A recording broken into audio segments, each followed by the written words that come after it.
안녕하세요, 시청자 여러분. 오늘 여러분께 들려드릴 이야기는 바로 이렇습니다. 제가 막 주문을 끝내자 시어머니는 시동생네 식구의 사돈네까지 전부 불러 모았습니다. 저는 자리에서 일어나 나가버렸죠. 시어머니는 소리쳤습니다. 네가 가면 이 음식값은 누가 내는데? 저 지혜와 남편 민준 씨의 결혼 생활은 3년째에 접어들었습니다. 3년이라는 시간은 아주 길지는 않지만 제가 꿈꿔왔던 평온하고 아늑한 보금자리가 더 이상 이곳에는 없다는 것을 느끼기엔 충분한 시간이었습니다. 민준 씨는 좋은 남자입니다. 성실하고 능력 있는 IT 프로젝트 팀장으로 일은 바쁘지만 수입은 안정적이었죠. 하지만 안타깝게도 그의 좋은 점들은 시댁, 특히 시어머니로부터 불어오는 것엔 바람을 막아줄 만큼 강하지 못했습니다. 3년간의 며느리 생활 동안 저는 인내를 본능적인 반사신경처럼 배우게 되었습니다. 시어머니가 악한 분은 아니셨지만 고치기 힘든 고질병이 하나 있었습니다. 바로 막내 아들 민호에 대한 지독한 편애였죠. 민호는 아내 소미와 아들까지 둔 가장이었지만 어머니 눈에는 여전히 보살핌과 지원, 그리고 형보다 더 큰 특혜를 받아야 할 어린아이일 뿐이었습니다. 남편보다도 말이죠. 결혼한 지 1년 남짓 되었을 때가 생각납니다. 민준 씨가 보너스를 두둑이 받아 오래전부터 약속했던 목걸이를 사주려던 참이었죠. 그런데 그날 저녁 시어머니에게서 다급한 목소리로 전화가 걸려왔습니다. 민준아, 시간 되면 잠깐만 집에 좀 들르렴. 민호가 회사 일 때문에 속상해하고 있단다. 아직 젊고 세상 물정 모르니 형인 네가 좀 도와줘야지. 민준 씨는 미안한 눈으로 저를 쳐다보았지만 결국 시댁으로 향했습니다. 그가 돌아왔을 때 목걸이는 온데간데 없었고 제 마음을 서운하게 하는 이야기만 가지고 왔습니다. 어떻게 됐어요? 저는 아무렇지 않은 척 물었습니다. 민준 씨는 한숨을 쉬며 소파에 털썩 주저앉았습니다. 민호가 거래처랑 연락하려면 새 스마트폰이 필요하대. 쓰던 건 액정이 깨졌다고. 어머니가 형이니까 본보기를 보이고 동생을 도와야 한다고 하셔서 보너스 받은 돈으로 최신형을 사주고 왔어. 저는 그저 침묵할 수밖에 없었습니다. 그 스마트폰은 결코 싸지 않았습니다. 그 돈이면 우리 집 대출금을 한 달 더 갚거나 하다못해 미뤄왔던 제 생일 선물을 살 수도 있었죠. 하지만 이 집에서 민호의 필요는 언제나 최우선이었습니다. 시어머니는 종종 그런 요구를 하셨습니다. 때로는 물건을 사달라는 것이었고, 때로는 민호가 사업자금으로 쓸 약간의 현금을 달라는 것이었죠. 편애뿐만이 아니었습니다.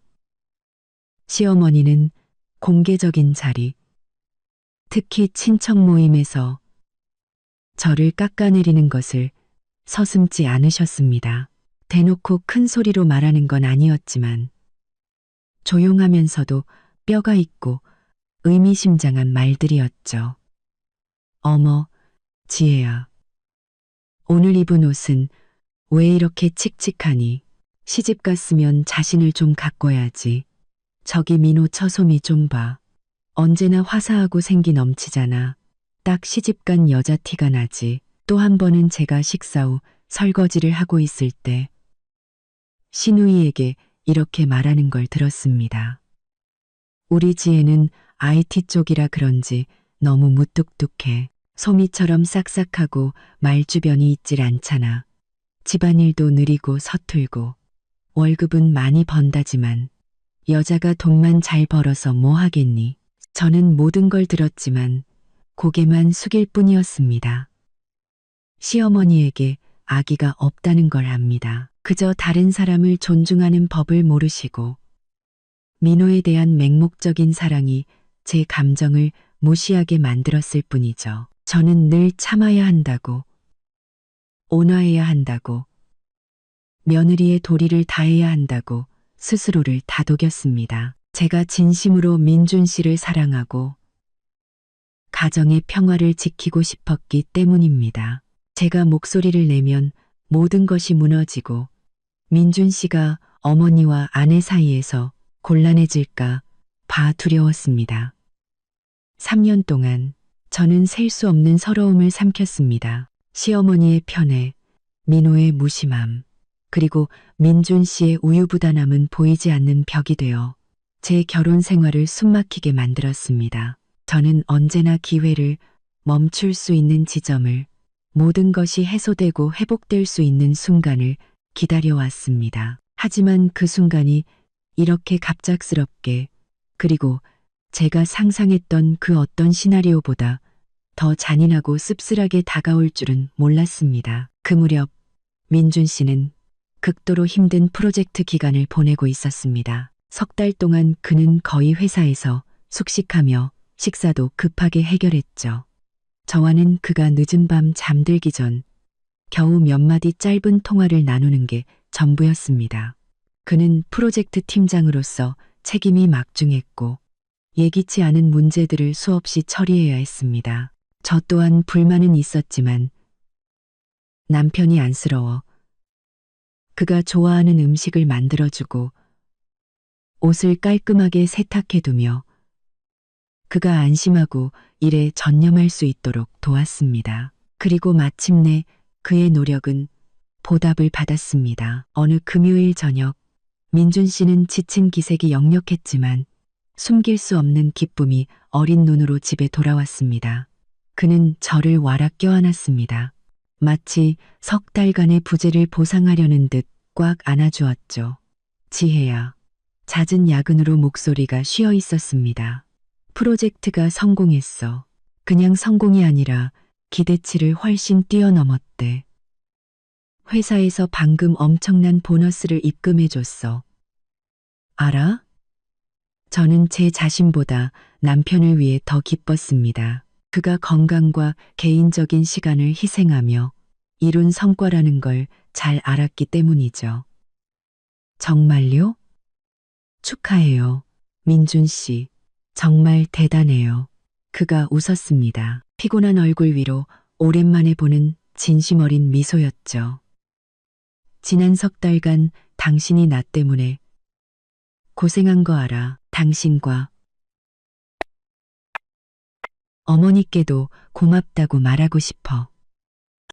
두 분을 모시고 정말 맛있는 식사를 하고 싶어. 아주 고급스러운 곳에서 긴장도 풀고 축하도 하고 그리고 조금이나마 관계를 회복하고 싶어. 그가 관계 회복이라는 말을 꺼냈을 때 제 가슴 한쪽이 아려왔습니다. 그는 저와 시어머니 사이의 갈등을 알고 있었습니다. 그저 정면으로 마주할 용기가 없었을 뿐이죠. 이 식사 제안은 민준 씨에게 단순한 보너스 축하가 아니라 집안의 균열을 메우려는 그의 미약한 노력이었습니다. 어머니랑 저를 어디로 데려가고 싶어요? 저는 물었습니다. 이번 기회에 시어머니와 편안하게 마주 앉을 수 있기를 속으로 바랐습니다. 민호나 소미 없이 저 역시 살이 분별할 줄 아는 며느리라는 것을 보여드릴 수 있기를요. 민준 씨는 제 손을 쓰다듬으며 흥분된 눈으로 말했습니다. 내가 알아봤는데 궁한정식이라는 아주 유명한 식당이 있더라고. 음식이 정말 정갈하고 분위기도 고급스럽고 조용하대. 이 식사를 위해 예산은 50만 원 정도로 잡았어. 모두가 즐거웠으면 좋겠어. 50만 원이라니 저는 조금 놀랐습니다. 세 사람의 식사로는 꽤 큰 금액이었죠. 하지만 그의 의도를 이해했습니다. 그는 이 호사를 통해 어머니께 효도하고 아내를 존중하는 마음을 표현하는 동시에 그것을 관계를 잇는 접착제로 사용하고 싶었던 겁니다. 좋아요. 민준 씨가 결정해요. 제게 물어볼 필요 없어요. 저는 망설임 없이 그의 제안을 받아들였습니다. 저는 이런 고급스러운 식사와 사적이고 격식 있는 공간이라면 시어머니께서 잠시나마 민호에 대한 편애를 잊으실 거라고 기대했습니다. 그리고 우리가 진정으로 따뜻한 저녁을, 진정한 가족의 의미를 되새기는 시간을 보낼 수 있을 거라고요. 저는 긴장된 분위기와 은근한 비난에 너무 지쳐 있었습니다. 짧더라도 평화가 필요했습니다. 민준 씨는 즉시 식당에 전화해 예약을 하고 이어서 어머니께 전화를 걸었습니다.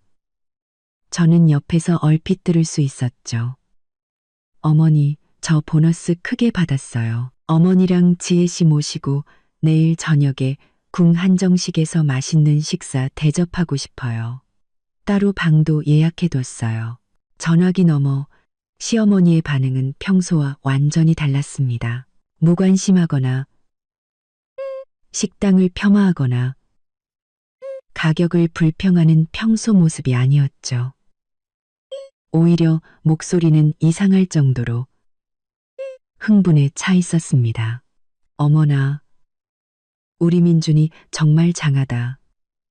보너스 많이 받았으면 당연히 엄마랑 아내한테 한턱 내야지. 식당 이름이 뭐라고? 다시 똑똑히 말해봐. 궁 한정식이라고? 방도 예약했다고? 방 이름은 뭐니? 어머님은 쉴 새 없이 질문하며 식당 이름과 방 위치를 꼼꼼하게 재차 확인했습니다. 저는 민준 씨 옆에서 그 통화를 들으며 마음속에 의심이 싹 트는 것을 느꼈습니다. 시어머니의 이런 흥분은 어딘가 부자연스러웠습니다. 평범한 가족 식사에 비해 과도했죠. 하지만 저는 이내 그 의심을 떨쳐버렸습니다. 아마 아들이 성공한 것이 순수하게 기쁘시고 본인도 한 번쯤 호사스러운 기분을 느끼고 싶으셨을 거라고요. 저는 그 과도한 흥분과 꼼꼼한 확인 질문들이 미리 계획된 어떤 시나리오의 첫 신호탄이었다는 것을 전혀 알지 못했습니다. 민준 씨가 기대했던 관계 회복을 위한 식사는 우리 결혼 생활에 가장 큰 파도를 몰고 올 폭풍의 시작점이 될 줄은 꿈에도 몰랐습니다. 다음 날 아침 중요한 저녁 식사를 준비하며 저는 시어머니의 태도에 대한 사소한 의심들을 떨쳐내려 애썼습니다. 어쨌든 지난 3년간 이어져 온 긴장된 분위기를 완화할 좋은 기회라고 스스로를 다독였습니다. 그 정도의 돈이라면 그 식당에서 세 사람이 충분히 성대한 저녁을 즐길 수 있었습니다. 효심을 표현하기에 충분하면서도 너무 과시적이지 않은 수준이었죠. 저는 그 지출 수준을 전적으로 받아들였습니다. 제가 인색한 사람은 아니었습니다. 그저 남편이 땀 흘려번 돈을 소중히 여길 뿐이었죠. 그저 남편이 땀 흘려번 돈을 소중히 여길 뿐이었죠. 만약 이 돈을 쓰는 것이 진정으로 평화와 화해를 가져온다면 저는 기꺼이 감수할 생각이었습니다. 저는 시간을 들여 매우 꼼꼼하게 준비했습니다. 단정하고 우아한 원피스를 골랐습니다. 너무 튀지도 그렇다고 너무 수수하지도 않은 옷으로요. 시어머니께서 항상 제 외모에 신경 쓰신다는 것을 알았기 때문입니다. 어머님은 늘 저를 민호의 아내인 소미와 비교하셨죠. 오늘은 어머님과 민준 씨가 공들여 마련한 이 자리에 대한 존중을 표현하고 싶었습니다. 이 옷 어때요, 민준 씨? 저는 그의 앞에서 한 바퀴 돌아보이며 물었습니다. 넥타이를 매던 민준 씨는 저를 보며 다정하고 희망에 찬 눈빛을 보냈습니다. 아주 예뻐. 당신은 언제나 품이 있어. 어머니도 만족하실 거야. 민준 씨의 말 속에서 저는 어딘가 모를 불안감과 걱정을 읽었습니다. 그는 항상 인생에서 가장 중요한 두 여자를 모두 만족시키려 했었지만 정작 존재하는 문제들을 직면할 결단력은 부족했습니다. 그는 항상 인생에서 가장 중요한 두 여자를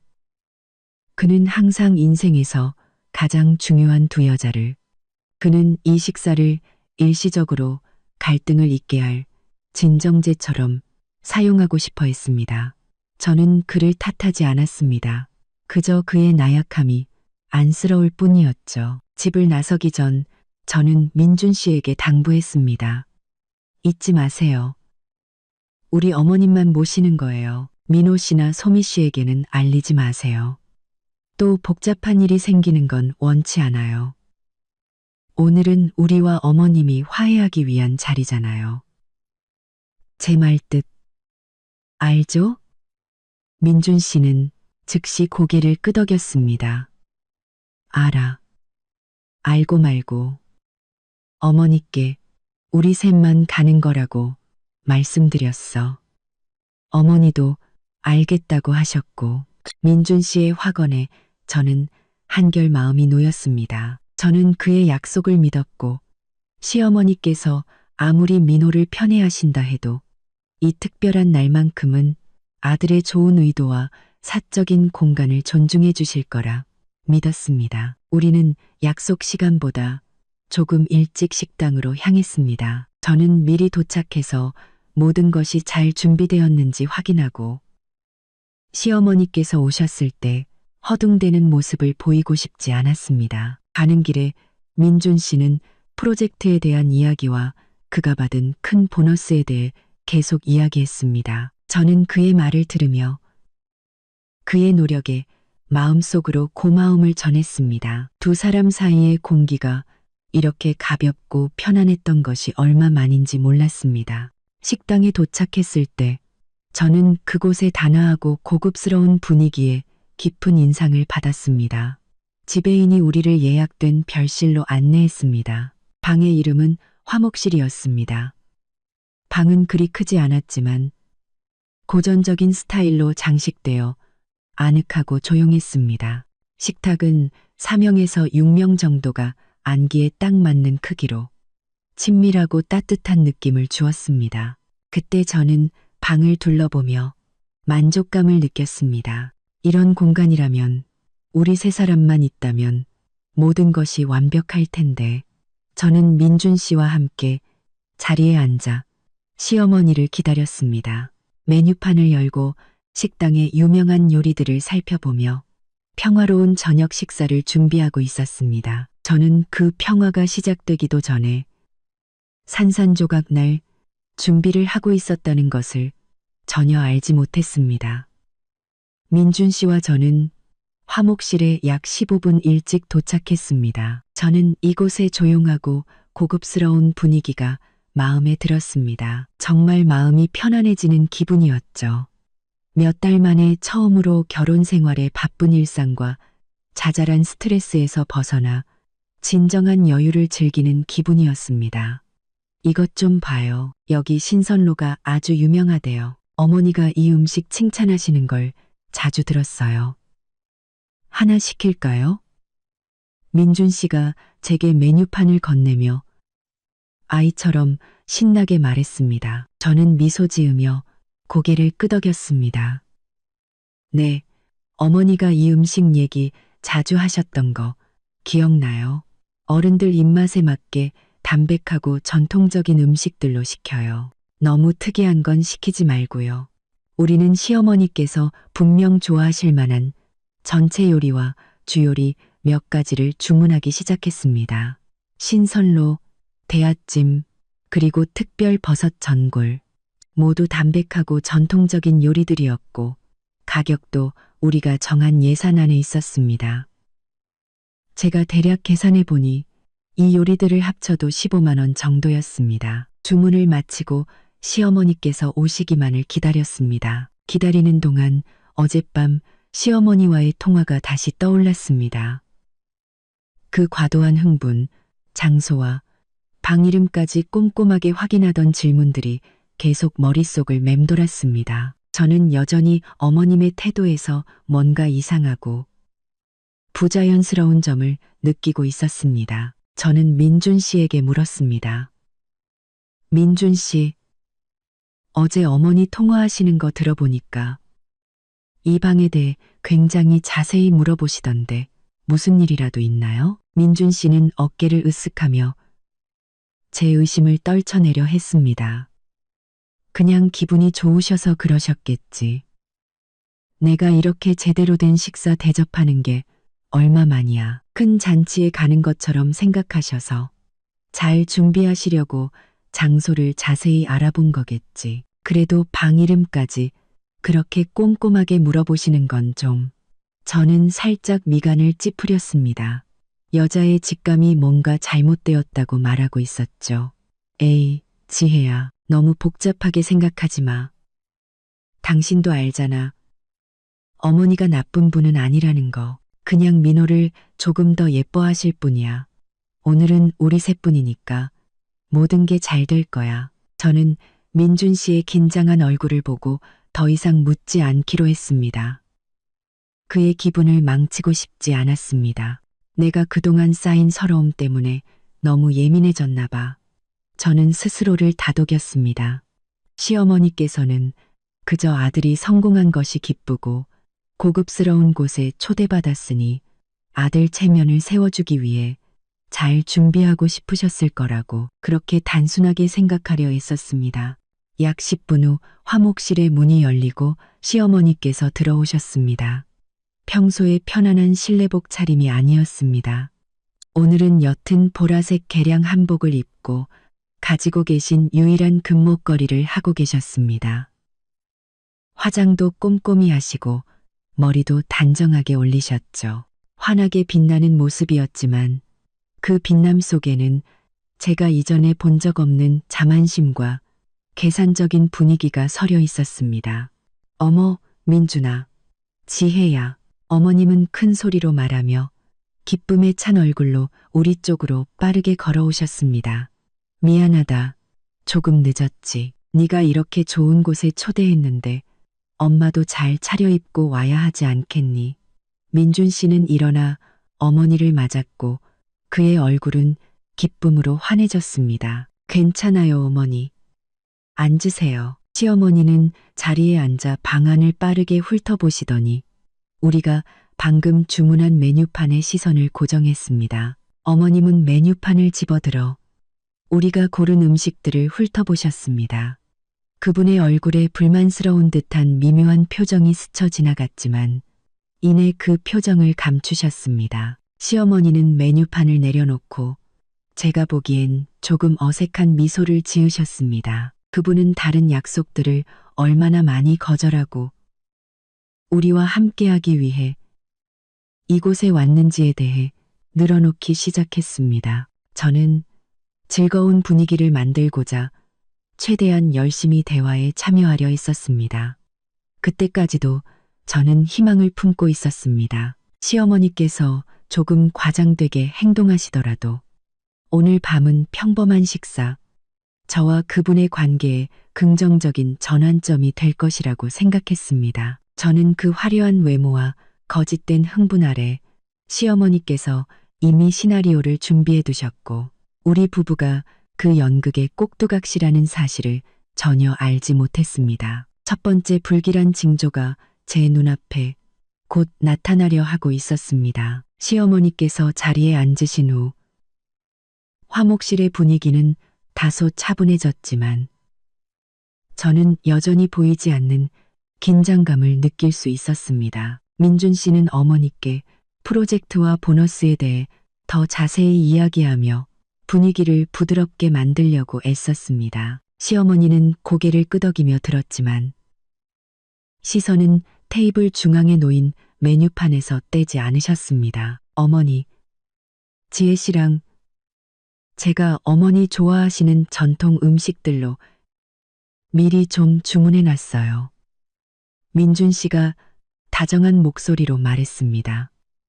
신선로랑 대하찌며 어머니께서 이거 못 드신 지 오래됐다고 하셨잖아요. 맞죠? 시어머니는 바로 대답하지 않으셨습니다. 그분은 다시 메뉴판을 집어들어 우리가 주문한 음식들을 훑어보셨습니다. 저는 그분이 아주 살짝 미간을 찌푸리는 것을 보았습니다. 주의 깊게 보지 않았다면 알아채지 못할 만큼 빠른 움직임이었죠. 아마도 우리가 고른 담백한 전통 음식들이 그분의 기대에 미치지 못했던 모양입니다.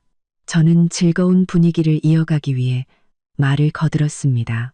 네, 어머님, 민준 씨가 어머님 입맛을 정말 잘 기억하더라고요. 꼭 어머님께 맛있는 식사, 그것도 어머님이 제일 좋아하시는 음식으로 대접해야 한다고 계속 말했어요. 시어머니는 그제야 저를 흘긋 쳐다보시더니 다시 메뉴판으로 고개를 숙였습니다. 그래, 지혜도 고를 줄 아는구나. 그런데 민준아, 어머님은 목소리를 길게 끌며 말했습니다. 이건 네가 크게 받은 보너스잖아. 행운을 부르는 자리이고 인생의 전환점이 될 수도 있는데 뭔가 좀 격에 맞게 제대로 된 걸 먹어야 하지 않겠니? 저는 속으로 생각했습니다. 우리가 주문한 것만으로도 충분히 맛있고 비싼 음식인데 우리 부부의 효심을 표현하기엔 충분한데 하지만 저는 감히 입을 열지 못했습니다. 이 순간에 그분의 심기를 거스르고 싶지 않았습니다. 민준 씨를 보니 그 역시 당황한 기색이 역력했습니다. 네, 어머니. 이 음식들이 제일 맛있는 것들이에요. 이 식당의 정수라고 할 수 있는 요리들로 주문했어요. 민준 씨가 조심스럽게 말했습니다. 시어머니는 아들과 논쟁하지 않았습니다. 그저 헛기침을 한번 하시더니 옆에 대기하고 있던 직원을 불렀습니다. 어머님은 우리에게 단 한마디 의견도 묻지 않았습니다. 마치 이 파티의 유일한 주인인 것처럼 행동하셨죠. 이모. 어머님은 권위적인 목소리로 크게 불렀습니다. 이런 음식들은 너무 평범하잖아. 축하하는 자리에서는 산의 진미를 먹어야지. 여기 특별 해산물 메뉴 좀 가져와 봐요. 직원은 갑작스러운 요청에 놀란 듯했지만 프로다운 태도를 유지하며 두툼한 추가 메뉴판을 건넸습니다. 시어머니는 돋보기를 꺼내 쓰고 각 메뉴를 꼼꼼히 살피며 입으로 무언가 중얼거리며 계산했습니다. 저와 민준 씨는 불길한 예감에 휩싸여 서로를 쳐다볼 뿐이었습니다. 마침내 그분은 두 가지 메뉴를 손가락으로 가리키며 단호하게 말했습니다. 이거 2개 줘요. 자연산 다금바리 회하고 불도장. 이 2개가 이 집 특선 요리 맞죠? 최대한 빨리 해줘요. 오늘 우리 집 좋은 날이니까. 직원은 주문을 받아 적으며 약간 더듬거렸습니다. 네, 어머님. 그런데 이 2 요리는 최고급 메뉴라 가격이 좀. 시어머니는 직원의 말을 즉시 자르며 높고 거만한 목소리로 말했습니다. 비싸긴 뭐가 비싸? 오늘 우리 아들이 보너스를 크게 받았는데 식사는 당연히 최고급으로 인류로 해야지. 좋은 걸 먹어야 운이 따르고 사업도 번창하는 거야. 잔말 말고 어서 준비해요. 인색하게 굴지 말고. 저는 인색하게라는 단어를 강조하는 것을 똑똑히 들었고 그 말이 저를 겨냥한 것임을 알았습니다. 다금바리 회와 불도장. 저는 즉시 우리 계산서가 걷잡을 수 없이 치솟을 것이라는 걸 직감했습니다. 그 2 요리를 합치면 민준 씨가 처음에 예산으로 잡았던 50만 원을 확실히 넘어서 어쩌면 2배가 될 수도 있었습니다. 저는 민준 씨를 돌아보았습니다. 도움을 구하고 책망하는 눈빛으로요. 그는 고개를 숙인 채 차를 한 모금 마실 뿐 어머니에게 감히 한마디도 반대하지 못했습니다.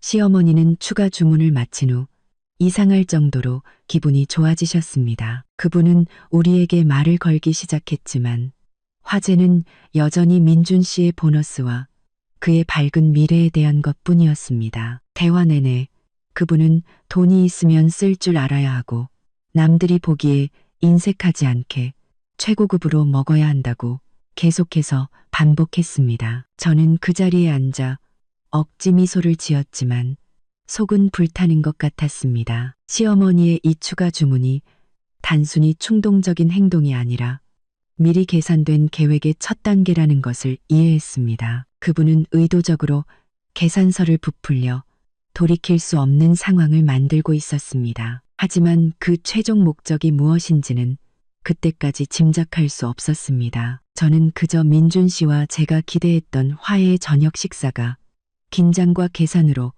가득 찬 파티로 공식적으로 변질되었다는 것만 알 뿐이었습니다. 저는 침착함을 유지하려 했으며 어차피 효도하는 식사니 눈 감고 넘어가자고 스스로를 다독였습니다. 저는 처음에 주문했던 가벼운 음식들에 집중하며 천천히 맛을 음미했습니다.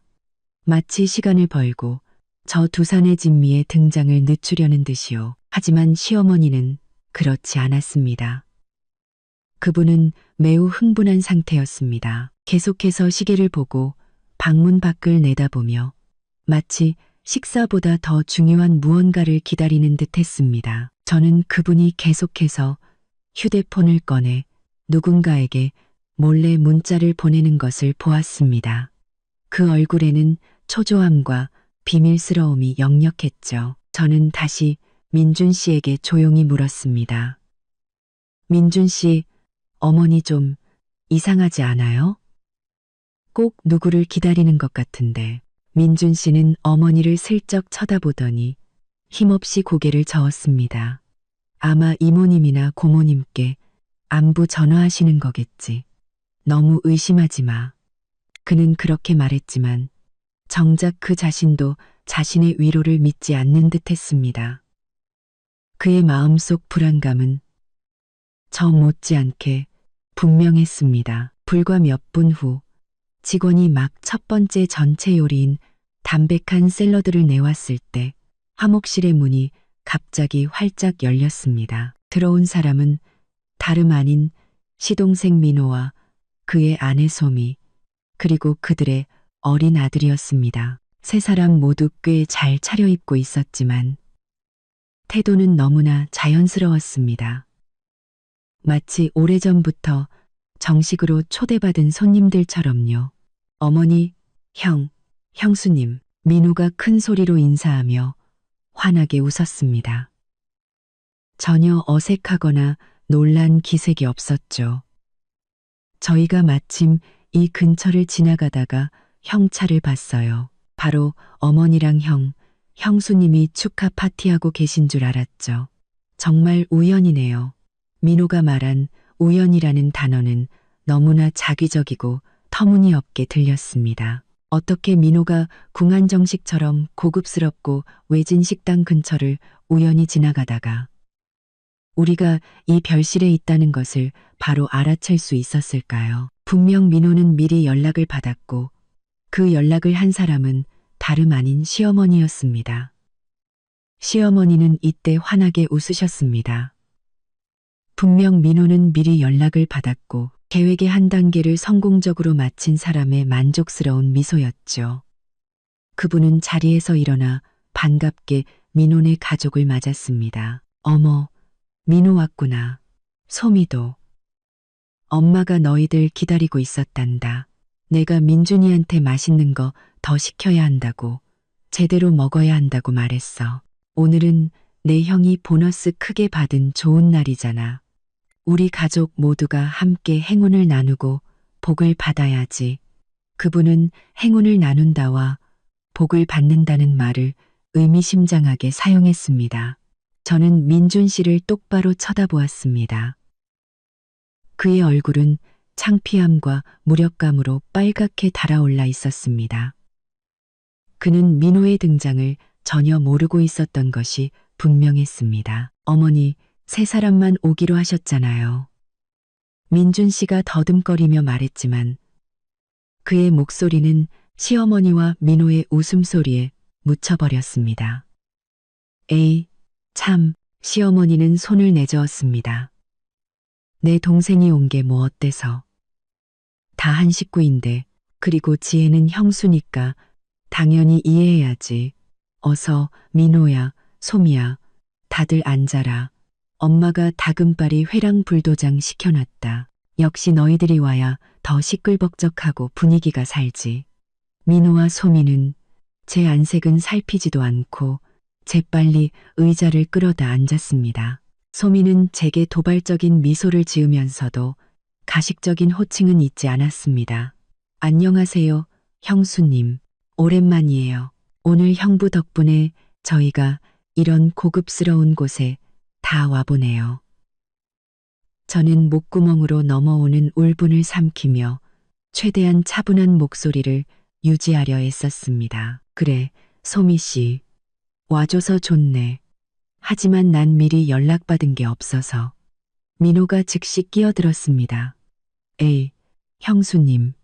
뭘 그렇게 딱딱하게 구세요. 한 가족인데 형이 보너스 받았으면 다 같이 기뻐해야죠. 그런 사소한 일에 연연하지 마세요. 5분도 채 안 돼요. 처음에 조용하고 아늑했던 공간은 사라졌습니다. 원래 유기농이었던 화목실은 이제 비좁아졌습니다.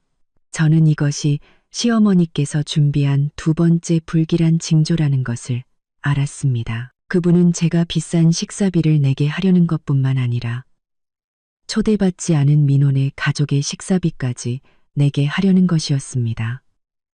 행운을 나눈다는 명목 아래서요. 제가 민호와 소미의 등장을 겨우 소화하며 이 난처한 상황에 어떻게 대처할지 고민하고 있을 때 더 끔찍한 일, 치명적인 한 방이 예기치 않게 닥쳐와 저는 거의 평정심을 유지할 수 없게 되었습니다. 민호, 소미, 그리고 그들의 어린 아들의 등장은 화목실을 아늑한 공간에서 비좁고 시끄러운 곳으로 바꿔버렸습니다. 민준 씨의 얼굴에는 여전히 당혹감과 혼란이 서려 있었고 시어머니는 만족감을 감추지 못하셨습니다. 그분은 계속해서 민호와 소미에게 자리에 앉으라고 재촉하며 메뉴판을 보고 마음에 드는 것을 더 시키라고 말했습니다. 민호야, 소미야. 둘이 보고 뭐 새로운 거, 비싼 거 있으면 더 시키렴. 어머님은 과시하듯 그리고 가식적으로 호탕한 척하며 큰 소리로 말했습니다. 오늘은 내 형이 쏘는 날이야. 보너스 크게 받았으니 실컷 먹어야지. 저는 소미와 마주 앉아 최대한 평온한 표정을 유지하려 애썼습니다. 소미는 영악한 여자였습니다. 그녀는 무슨 일이 벌어지고 있는지 정확히 알고 있었죠. 그녀는 제게 비웃는 듯한 미소를 짓더니 조금의 망설임도 없이 메뉴판을 펴고 최고급 해산물 요리들을 훑어보기 시작했습니다. 민호는 재빨리 어머니 곁으로 다가가 귓속말로 무언가를 속삭였습니다. 민준 씨는 제 옆에 앉아 테이블 아래로 제 손을 꽉 잡았습니다. 마치 말없는 사과처럼요. 저는 그의 손을 마주잡으며 그에게 약간의 진정을 전하려 했지만 제 마음속은 분노로 들끓고 있었습니다. 이 뻔뻔한 계획을 세운 시어머니에게 화가 났고 감히 반대 한마디 못하는 민준 씨의 나약함에도 화가 났습니다. 바로 그때 전체 요리인 샐러드가 나왔습니다. 시어머니는 서둘러 한 젓가락을 떠서 민호에게 그리고 또 한 젓가락을 손자에게 주셨습니다. 그분은 저와 민준 씨의 존재를 완전히 잊으신 듯 했습니다. 작은 방은 이제 민혼의 가족의 시끄러운 웃음소리로 가득 찼습니다. 소미는 휴대폰으로 음식 사진을 찍고 있었습니다. 분명 친구들에게 자랑하려는 것이겠죠. 소미야, 뭐 더 시킬 거 골랐니? 시어머니가 물었습니다. 소미는 명랑하게 웃으며 대답했습니다. 네, 어머님, 지금 보고 있어요. 여기 킹크랩 찜이 정말 맛있어 보이네요. 어머님, 우리 한 마리 시켜서 다 같이 맛볼까요? 오늘 형부가 이렇게 통 크게 쏘시는데 그녀는 제 반응을 떠보려는 듯 의도적으로 저를 쳐다보며 말했습니다. 시어머니는 연신 고개를 끄덕였습니다. 그래, 지혜가 그랬어. 풍족하게 먹어야 운이 따른다고. 어서 시키렴. 망설이지 말고. 민준이는 돈 많아. 저는 그 뻔뻔한 거짓말을 똑똑히 들었습니다. 저는 그런 말을 한 적이 없었습니다. 비용을 부풀리려고 한 것은 바로 시어머니 본인이었죠. 저는 반박하려고 입을 열었지만 민준 씨가 제 손을 더 꽉 쥐었습니다. 그는 고개를 저으며 제게 조용히 있으라는 신호를 보냈습니다. 그는 이곳에서 일을 크게 만들고 싶지 않았던 겁니다. 그는 여전히 참고 넘기면 끝날 것이라는 순진한 생각을 하고 있었습니다. 시계를 보니 벌써 저녁 7시가 넘어가고 있었습니다. 저는 정말 피곤하고 모욕감을 느꼈습니다. 화해를 위한 식사는 완전히 실패했습니다. 그것은 우리 부부의 뺨을 때리는 파티로 변질되었고 민준 씨는 그것을 막아낼 용기조차 없었습니다. 민호가 비싼 와인을 추가로 주문하고 소미가 곧 나올 킹크랩찜에 대해 아들에게 신나게 설명하고 있을 때 또 다른 끔찍한 일이 벌어졌습니다. 이 사건은 모든 것이 평범한 가족 식사의 범주를 넘어섰다는 것을 깨닫게 해주었습니다. 그것은 정교하고 잔인하게 연출된 한 편의 연극이었습니다. 화목실의 문이 다시 한번 열렸습니다. 이번에는 한두 명이 아니었습니다. 약 9명이나 되는 무리가 차례로 방으로 들어왔고 이미 비좁았던 방은 극도로 답답하고 혼란스러워졌습니다. 그들이 누구냐고요? 바로 소민의 친정 식구들, 즉 사돈댁이었습니다. 소미의 부모님, 형제자매, 그리고 어린 조카들까지요. 그들은 모두 얼굴에 한바구음을 띤 채 들어왔고 고급스러운 공간과 풍성한 식탁을 보자 눈이 호기심과 탐욕으로 빛났습니다.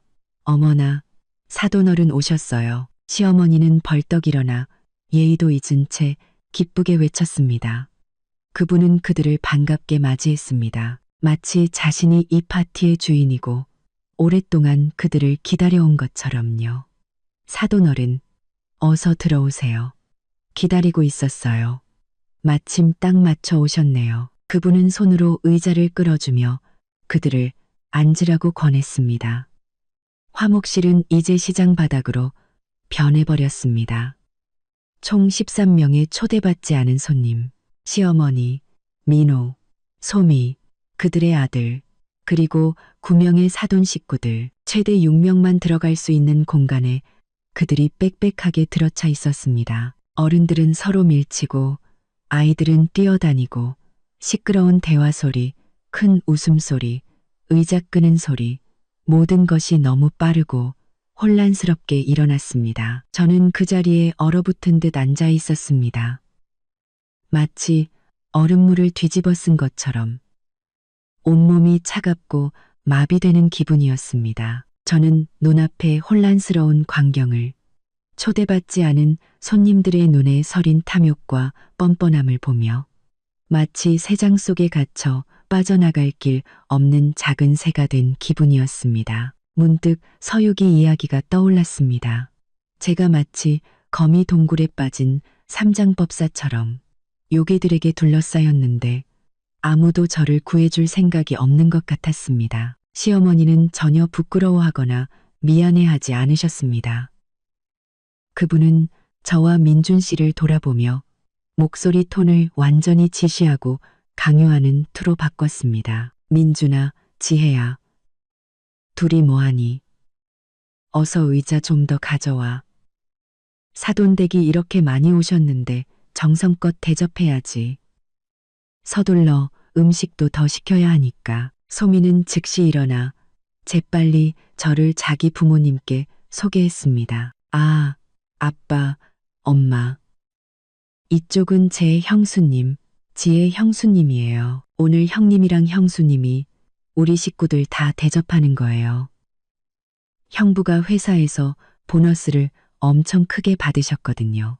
소미의 부모님은 저를 훑어보는 듯한 평가적인 눈빛으로 보더니 매우 거만한 태도로 고개를 끄덕였습니다. 소미의 어머니가 큰 소리로 말했습니다. 어머나, 맏며느리가 이렇게 능력 있고 사리분별이 밝으니 우리 사돈댁은 참 복도 많으시네. 저는 소리치고 싶었습니다. 테이블을 뒤엎고 일어나 누가 대접한다는 거냐? 나는 아무도 초대한 적 없다고 외치고 싶었습니다.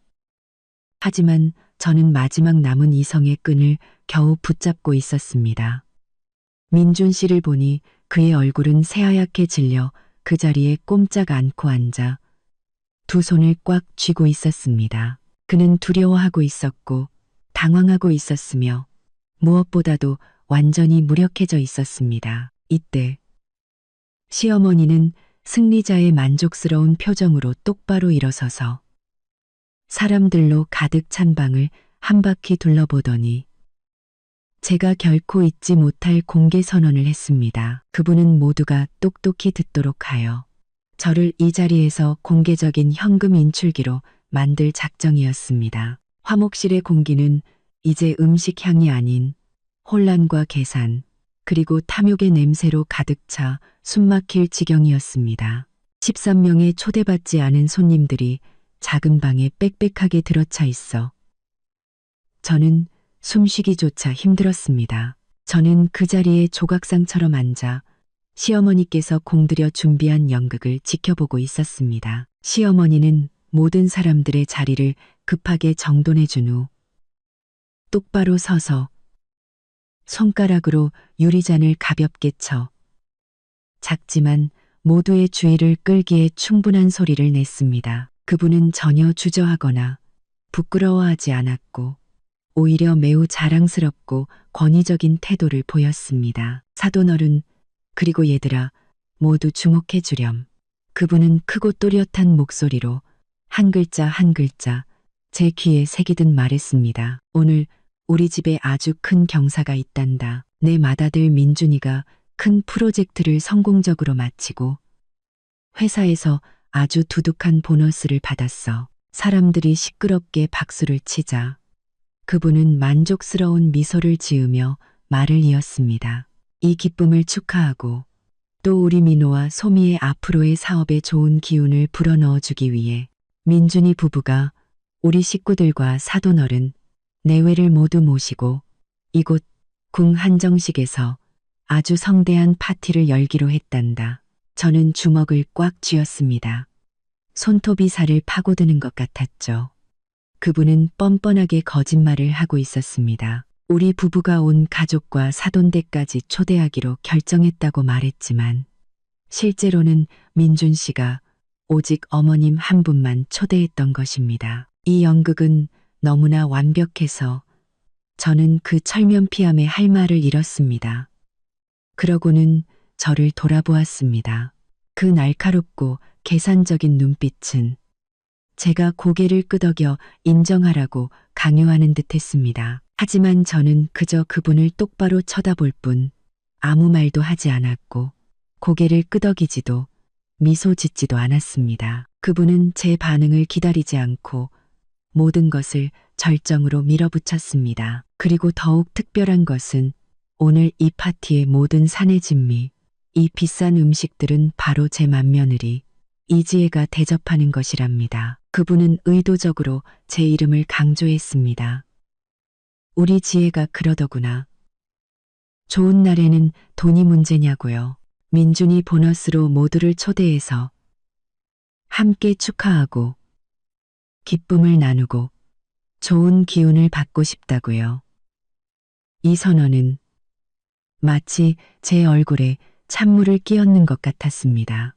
놀라워서가 아니라 모욕감과 변질된 상황이 한계를 넘어섰기 때문입니다. 시어머니는 시댁 식구들과 사돈댁 앞에서 저를 공개적으로 자발적인 지불자, 즉 현금 인출기로 만들어버렸습니다. 그분은 아들의 돈을 제 명의로 사용하여 다른 사람들의 환심을 사고 그들을 매수하려 했습니다. 시어머니의 선언 후 13명 손님들의 시선이 모두 제게 쏠렸습니다.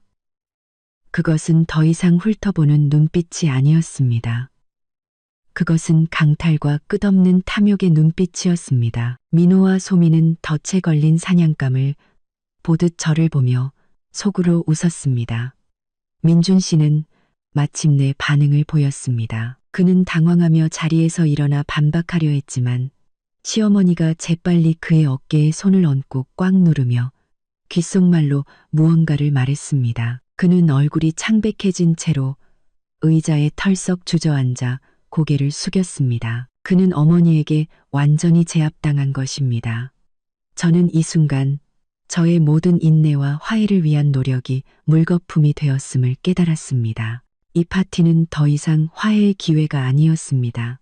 그것은 우리 부부의 돈을 뜯어내고 시어머니가 민호를 편애한다는 것을 과시하며 제가 그 뻔뻔함을 묵묵히 받아들이게 하려는 덫이었습니다. 가슴이 꽉 막히는 기분이었습니다. 하지만 그 극도의 모욕감 속에서 차갑고 이성적인 불꽃이 제 안에서 타올랐습니다. 저는 더 이상 이 상황을 그대로 둘 수 없다는 것을 알았습니다. 시어머니의 강압적인 공개 선언 직후 방 안의 숨막히는 분위기는 즉시 혼란과 탐욕의 상태로 바뀌었습니다. 시동생 민호가 가장 먼저 행동에 나섰습니다. 그는 소미의 손에서 메뉴판을 낚아채더니 조금의 망설임도 없이 비싼 해산물 페이지를 펼쳤습니다.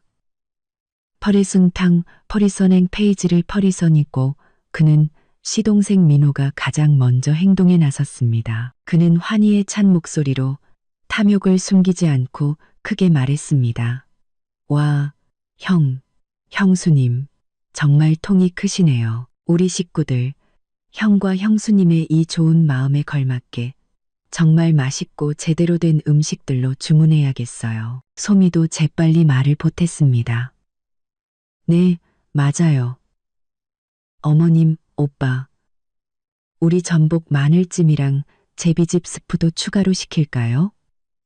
여기 이게 보양식으로 그렇게 좋대요. 사돈어른이랑 우리 손주 보양 좀 시켜드려야죠. 그녀는 의도적으로 사돈과 손주를 언급하며 제게 도덕적인 압박을 가했습니다. 소민의 친정 식구들도 시어머니의 선언과 민호 부부의 제안을 듣고는 슬슬 기세를 올리기 시작했습니다. 그들은 서로 비싼 음식들에 대해 속삭이기 시작했죠. 소미의 아버지, 나이는 지긋했지만 눈빛에 계산이 가득한 그 남자는 메뉴판을 집어들고 한 메뉴를 가리키며 큰 소리로 말했습니다. 이봐, 여기 이 킹크랩찜이 이 동네에서 제일 맛있다고 하던데 어차피 오늘 같은 날은 드무니까 맏며느리가 이렇게 마음을 썼으니 우리도 그냥 즐기자고. 소미의 어머니도 큰 소리로 웃으며 동조했습니다. 맞아요. 맞아. 우리가 언제 또 이렇게 고급스러운 곳에 와보겠어요. 민준이랑 지혜가 이렇게 마음을 썼는데 우리가 거절할 수는 없지. 에라, 모르겠다. 그냥 귀한 거란 귀한 건 다 시켜봅시다.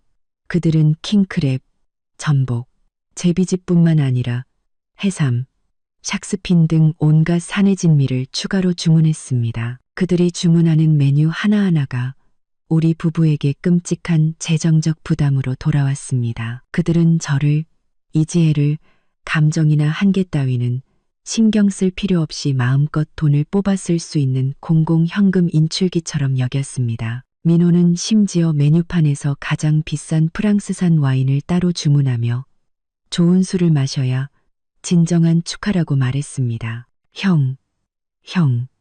형도 한 잔 맛보실래요? 그는 의도적으로 저를 쳐다보지 않고 민준 씨에게만 말을 걸며 저를 투명인간 취급했습니다. 직원은 이 혼란스러운 광경과 쏟아지는 비싼 주문들을 보고는 당황한 기색이 역력했습니다. 그녀는 계산할 사람을 다시 확인하려는 듯 우리 쪽을 쳐다보았습니다. 시어머니는 그것을 보고 다시 나섰습니다. 이모, 그냥 다 적어요. 오늘 우리 맏며느리가 쏘는 거니까 제일 신선하고 제일 비싼 걸로 해줘요. 모든 일은 15분도 채 안 되어 일어났습니다. 세 사람, 예산 50만 원으로 시작된 식사는 이제 제가 감히 상상할 수도 없는 거액의 계산서로 부풀어 올랐습니다. 그것은 단순히 2배, 3배가 아니라 아마 원래 예산의 몇 배는 좋게 될 것이었습니다.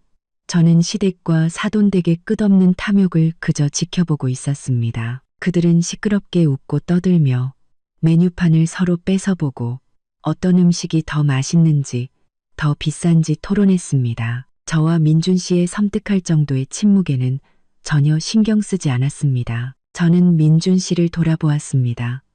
그는 여전히 고개를 숙인 채 저를 쳐다보지도 어머니나 동생을 쳐다보지도 못했습니다. 저는 그가 부끄러워하고 무력해하며 아내를 지키지 못한 자기 자신에게 극도로 실망하고 있다는 것을 알았습니다. 이 순간 그의 비겁함은 제 인내의 잔을 넘치게 한 마지막 물방울이었습니다. 저의 인내와 화해에 대한 희망이 치욕과 상실로 되돌아왔다는 것을 깨달았습니다. 저는 더 이상 가만히 앉아 있을 수 없었습니다. 이 혼란과 뻔뻔함을 끝내기 위해 무언가를 해야만 했습니다. 화목실은 이제 제게 무성연극의 무대와도 같았습니다. 저를 제외한 모든 사람들이 말하고 웃고 주문하고 기뻐하고 있었습니다. 저의 침묵은 주변의 혼란과 소음과 극명한 대조를 이루었습니다. 저는 고립되었고 저 13명의 뻔뻔함 앞에서 무생물처럼 변해버린 기분이었습니다. 저는 남편 민준 씨를 돌아보았습니다. 그는 여전히 테이블 밑에서 두 손을 꽉 쥔 채 고개를 숙이고 앉아 있었습니다. 그는 여전히 테이블 밑에서 두 손을 꽉 식당의 따뜻한 노란 조명이 그의 얼굴을 비추며 그의 극심한 당혹감과 수치심을 드러냈습니다. 그의 얼굴은 분노가 아닌 혼란과 무력감으로 붉게 달아올라 있었습니다. 저는 민준 씨가 좋은 사람이라는 걸 압니다. 그는 저를 사랑하지만 그 사랑과 친절함은 맹목적인 효심과 나약함에 가려져 있었습니다. 그는 어머니에게 몇 번이고 조종당했고 이번에는 모든 것이 통제 불능 상태에 이르도록 내버려 두었습니다. 저는 그의 팔을 가볍게 흔들며 나지막이 불렀습니다. 민준 씨. 그가 깜짝 놀라 고개를 들어 저를 보았습니다. 그의 눈빛은 간청과 두려움으로 가득 차 있었습니다. 그는 제 눈을 똑바로 쳐다보지 못했습니다. 이대로 두면 안 돼요. 저는 낮고 차가운 목소리로 말했습니다. 저 사람들이 우리 돈으로 무슨 짓을 하고 있는지 좀 보세요. 당신의 선의를 악용하고 저를 모욕하고 있잖아요. 민준 씨는 더듬거렸습니다. 그의 목소리는 모기 소리처럼 작아서 가족들의 소음에 거의 들리지 않았습니다. 나도 알아. 하지만 지금 어머니가 기뻐하시잖아. 사돈댁도와 계시고. 내가 이 분위기를 망칠 수는 없어. 지혜야, 분위기를 망칠 수 없다고요? 저는 제 귀를 의심했습니다. 지금 무슨 분위기를 말하는 건가요? 탐욕과 거짓말, 그리고 당신 아내에 대한 모욕으로 가득 찬 이 분위기 말인가요? 제가 말을 채 끝내기도 전에 시어머니께서 우리의 속삭임을 알아채셨습니다. 그분은 돌아보며 칼날처럼 날카로운 눈빛으로 민준 씨를 쏘아보았습니다. 민준아, 너 지혜랑 무슨 얘기하니? 할 말 있으면 다 같이 듣게 큰 소리로 해봐. 그분의 목소리는 높고 위협적이었습니다. 그렇게 몰래 속닥거리지 말고 혹시 지혜가 인색하게 구는 거니? 오늘 너는 맏아들이고 보너스도 크게 받았잖아. 네가 이 파티의 주인이 되어야지. 네 아내가 나서게 둬선 안 돼. 민준 씨는 즉시 고개를 숙였습니다. 그는 무언가 말하려 애썼지만 그것은 제가 들어본 중 가장 힘없는 반박이었습니다. 어머니, 저는 어머니만 초대했는데요. 손님을 너무 많이 부르셔서 예산을 초과했어요. 민준 씨의 그 반박은 시어머니에 의해 모든 사람 앞에서 가차없이 묵살되었습니다. 너 지금 뭐라고 했니? 이 녀석이 엄마가 손님을 더 부른 건 내 체면을 세워주려고. 사람들이 네가 효심 깊고 능력 있는 걸 보게 하려고 그런 거다. 네가 떳떳하게 고개 들고 다니게 해주고 싶었단 말이야. 돈은 있다가도 없는 거야. 그냥 다 시켜. 그리고 지혜는 내 아내고 내 돈이 곧 걔 돈이야. 한 번만 더 그따위로 말하면 엄마 원망하지 마라. 그분은 저를 도전적으로 한 번 쏘아보더니 민준 씨에게 토라진 목소리로 말했습니다. 됐다. 됐어. 네가 엄마한테 돈 쓰는 게 그렇게 아까우면 엄마가 알아서 엄마 밥값 민호네 밥값, 사돈댁 밥값까지 다 낼게. 너는 그냥 거기 앉아서 내 그 인색한 보너스나 꼭 쥐고 있어. 즉시 민호와 소미도 가세했습니다. 그들의 얼굴은 가식으로 가득 차 있었죠. 형이 맞아들이면서 어머니 서운하게 하면 어떡해요. 형수님도 형 그만 힘들게 하세요. 이까짓 밥값이 얼마나 된다고 민호가 말했습니다. 민준 씨는 어머니와 동생의 이중 압박에 완전히 무너졌습니다. 그는 깊은 한숨을 내쉬고는 의자에 털썩 주저앉아 더 이상 아무 말도 하지 않았습니다. 그는 비겁하게 상황을 받아들인 것입니다. 그는 몇 분간의 거짓된 평화를 얻기 위해 침묵을 선택했지만 그 대가로 저의 마지막 신뢰와 존중을 잃었습니다. 그 순간 저는 민준 씨를 남편이 아닌 낯선 남자로 보았습니다. 자신의 작은 가정을 지킬 용기조차 없는 남자. 저는 제 인내가 평화를 가져오는 대신 시댁 식구들이 더욱 기세등등하게 만들 뿐이라는 것을 깨달았습니다. 저는 더 이상 참을 수 없었습니다. 이제는 제 스스로를 구해야 할 때였습니다. 민준 씨의 무력감과 침묵의 동의는 그가 상황을 해결해 줄 것이라는 제 마지막 희망마저 앗아갔습니다. 등골을 타고 차가운 기운이 흘렀습니다. 두려움 때문이 아니라 차갑고 단호한 결심 때문이었습니다. 저는 조용히 젓가락을 내려놓았습니다. 아주 작은 소리였지만 제 귀에는 무언가의 끝을 알리는 종소리처럼 들렸습니다.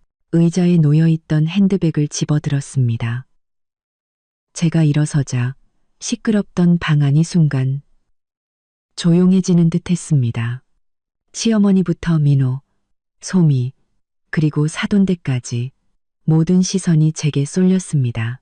그들은 저를 의아하고 이해할 수 없다는 듯 그러면서도 경멸이 섞인 눈빛으로 쳐다보았습니다. 그들은 제가 화장실에 가거나 혹은 너무 창피해서 자리를 피하려는 것이라고 생각했겠죠. 저는 마지막으로 민준 씨를 돌아보았습니다. 그가 고개를 들었습니다. 그의 눈빛은 간절한 애원과 극도의 불안으로 가득 차 있었습니다. 그는 제가 돌이킬 수 없는 무언가를 하려 한다는 것을 알고 있었습니다. 민준 씨, 저는 그가 들을 수 있을 만큼 그러면서도 평정심을 잃지 않는 목소리로 말했습니다. 저 몸이 좀 안 좋아서 먼저 들어가 봐야 할 것 같아요. 저는 거짓말을 했습니다. 몸은 멀쩡했지만 여러 사람 앞에서 시끄럽고 교양 없는 싸움을 만들고 싶지 않았습니다. 저는 가장 교양 있고 단호하며 이성적인 방식으로 저항하기로 선택했습니다. 민준 씨는 즉시 일어나 저를 붙잡으려 했습니다. 지혜 씨, 사돈과 함께 추가 주문에 열중하던 시어머니도 고개를 들었습니다. 그분의 얼굴에는 놀라움이 스쳐 지나가더니 이내 분노와 경계심으로 바뀌었습니다. 그분은 제가 떠나면 모든 것이 생각처럼 쉽지 않을 것이라는 걸 알았던 거죠. 지혜야, 너 지금 뭐 하는 거니? 그분은 위협적인 목소리로 크게 말했습니다. 무슨 짓이야? 왜 갑자기 몸이 안 좋아? 온 가족이 축하하고 있는데. 어디서 꾀병이야? 저는 시어머니께 대답하지 않았습니다. 그저 민준 씨를 똑바로 쳐다보며 놀라울 정도로 차분한 목소리를 유지했습니다. 당신은 어머니랑 다른 분들이랑 같이 있어요. 전 먼저 갈게요. 말을 마친 저는 단 1초도 지체하지 않았습니다. 저는 화목실 문을 향해 똑바로 걸어갔습니다. 제 발걸음 하나하나는 단호하고 무거웠습니다. 마치 지난 3년간 저를 가두었던 비좁은 세상에서 걸어 나오는 듯했습니다. 시어머니는 상황의 심각성을 깨닫고 즉시 메뉴판을 내려놓았습니다. 그분은 저를 보내줄 수 없었습니다. 이 어처구니 없는 연극을 막을 수 있는 결단력을 가진 사람이 저뿐이라는 것을 알았기 때문입니다. 그분은 재빨리 일어나 긴 걸음으로 문 쪽으로 와서 제 앞을 가로막았습니다. 그분의 얼굴은 이제 분노와 두려움으로 일그러져 있었습니다. 그분은 문을 가로막고 서서 두 손을 허리에 짚었습니다. 더 이상 어떤 가식도 남아있지 않았습니다. 저의 단호한 행동은 방 안의 13명 손님 모두의 시선을 끌었습니다. 그들은 모두 주문과 식사를 멈췄습니다. 그들은 모두 이 극적인 대치 상황에서 누가 승자가 될지 지켜보고 있었습니다. 저는 화목실 문턱에서 시어머니와 마주섰습니다. 우리 두 사람의 거리는 불과 몇 걸음이었지만 마치 결코 메울 수 없는 깊은 심연이 가로놓인 듯했습니다. 그분의 등 뒤에는 초대받지 않은 수많은 손님들의 혼란과 탐욕이 있었고 제 앞에는 이 정교한 덫에서 벗어날 수 있는 유일한 탈출구가 있었습니다. 시어머니는 더 이상 아까의 상냥한 가짜 미소를 짓고 있지 않았습니다. 그분의 얼굴은 분노와 계획이 탈로 날지도 모른다는 두려움으로 흉측하게 일그러져 있었습니다. 그분은 견고한 벽처럼 문을 가로막고 서서 제가 빠져나갈 틈을 주지 않았습니다. 그분은 저를 증오의 찬 눈빛으로 쏘아보더니 방 안의 모든 사람들과 아마도 밖에 있는 직원들까지 모두 들으라는 듯 크고 단호한 목소리로 외쳤습니다. 이지혜, 너 지금 뭐 하려는 거야? 네가 가면 이 음식값은 누가 내는데?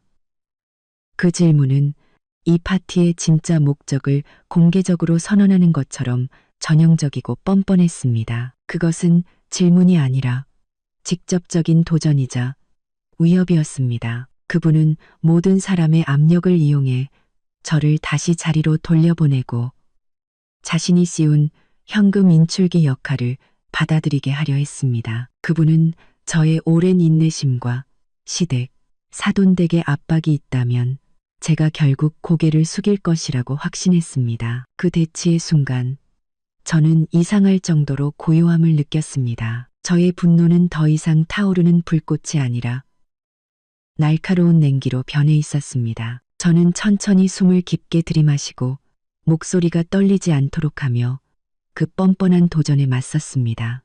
제가 가면 누가 계산하냐고요?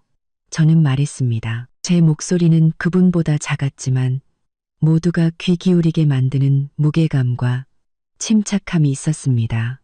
그 질문은 저분들을 이곳에 초대한 분께 하시는 게 맞을 것 같은데요. 남편 민준 씨가 그때 비틀거리며 일어났습니다. 그는 다가오려 했으며 애원하는 얼굴로 말했습니다. 어머니, 지혜 씨, 두 분 다 제발 일 크게 만들지 마세요. 지혜야, 일단 가지 마. 어머니, 일단 지혜는 보내주세요. 돈 문제는 제가 해결할게요. 넌 조용히 못해. 시어머니가 돌아서서 민준 씨를 꾸짖었습니다. 이 비겁한 놈아. 내 마누라가 지금 나를, 우리 집안 전체를 무시하고 있잖아. 쟤를 보내면 이 산더미 같은 계산서는 누가 책임지는데 이 돈이 적은 돈인 줄 알아? 그분은 다시 저를 쏘아보았습니다. 그 눈빛은 칼날 같았죠. 어디서 수작이야. 너는 맏며느리고 네 남편이 보너스를 받았으면 당연히 시어머니, 시동생, 사돈댁까지 대접해야 하는 거야. 어딜 가든가. 하지만 이 밥값은 내놓고 가야지. 민호와 소미도 즉시 일어나 문 쪽으로 다가와 2차 방어선을 만들었습니다. 사돈댁은 불쾌한 표정으로 저를 뚫어져라 쳐다보고 있었습니다. 13명 모두가 제 대답을, 제 굴복을 기다리고 있었습니다. 저는 이 순간이 모든 것을 결정하리라는 것을 알았습니다. 만약 제가 양보한다면 저는 영원히 그들의 공공 현금 인출기가 될 것입니다. 저의 침묵은 시어머니의 분노와 나머지 사람들의 탐욕을 더욱 자극했습니다. 그들은 저를 이대로 순순히 보내줄 생각이 없었습니다. 시동생 민호가 한 걸음 앞으로 나왔습니다. 그의 얼굴은 위선으로 가득 차 있었죠. 형수님, 뭘 그렇게까지 예민하게 구세요? 형이 보너스 받아서 다 같이 기분 좋은 날이잖아요. 형이랑 형수님은 돈도 있으면서 부모님하고 동생한테 쓰는 몇십만 원이 그렇게 아까우세요? 형수님이 이렇게 행동하는 건 우리 가족 무시하는 거고, 우리를 시골뜨기 취급하면서 이런 고급스러운 곳에서 밥 먹을 자격도 없다고 생각하는 거 아니에요? 민호의 비난은 악랄한 심리 공격이었습니다. 그는 돈 있는 사람인 저와 시골뜨기인 자기 가족을 대비시켜 제가 체면 때문에라도 양보하게 만들려 했습니다. 소미도 즉시 가세했습니다. 그녀의 목소리는 시고 극적이었습니다. 네, 형수님. 형수님이 맏며느리인데 좀살이 분별 좀 하세요. 이 파티는 형수님이 대접하겠다고 선언하셨잖아요. 어머님이 저희 부모님께도 다 그렇게 말씀하셨고요. 이제 와서 이렇게 가버리시면 저희가 부모님께 무슨 면목이 서겠어요? 지금 사돈 앞에서 저희 얼굴에 먹칠하는 거라고요. 형부가 보너스 받았으면 아내인 형수님이 기분 좋게 돈 내야 하는 거 아니에요? 소민의 친정 식구들도 웅성거리기 시작했습니다. 작은 속삭임은 점차 공개적인 비난으로 바뀌었습니다. 역시 도시 사람들은 다르네. 이렇게 인색해서야 무슨 팀장이라더니 밥 한 끼 사는 돈이 그렇게 아까운가? 먹을 건 다 시켜놓고 이제 와서 가겠다니 정말 교양 없네. 저는 시선과 말 그리고 비난에 둘러싸였습니다. 이 비좁은 방에서 유일하게 고립된 사람은 저였습니다. 민준 씨는 여전히 시어머니 등 뒤에 서서 무력하고 비겁하게 저를 위해 단 한마디도 변호하지 못했습니다. 그는 자신의 어머니에게 인생의 주도권을 완전히 빼앗겨버린 것입니다. 저는 이 순간 저의 모든 침묵과 인내가 끝났음을 알았습니다.